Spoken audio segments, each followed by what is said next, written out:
I always feel a bit funny talking about anything to do with someone's marriage. None of us know what's gone on behind closed doors. But, I mean, how do you deal with a breakup? It's tough enough if you're in the public eye like that and, you know, everyone sees what's happening in your life. But no matter what you do, it's a terribly difficult time for a couple, isn't it? It is, yeah.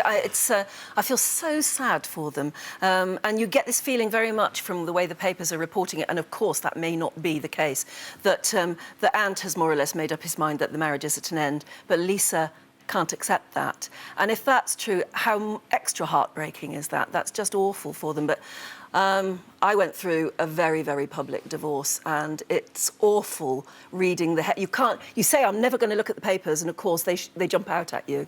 And everybody is, you know, people ring you up and say, I'm so sorry, I read in the Daily Mail today that you have to... No, I would just say to Ant and Lisa, don't let the newspapers take over the narrative of what must be achingly dreadful for you. Please don't. And we all have to bear in mind that what we're reading may not be true and may be very, very hurtful. Every word may be terribly hurtful for them. And they've just got to try and get on with just trying to be lovely to each other, even though the breakup's awful. And what would you advise for people's friends? Because I've had friends who've gone through divorce, and it's really difficult for friends because, you know, you're both part of the friendship, aren't you? And then all of a sudden your friends have got to decide, and it feels like your friends are part of the divorce. What advice would you give to people? I mean, how did you deal with that? How did your friends deal with it? There's no doubt that at first people try to be supportive to both of you. And then in the end, yes, they do take sides.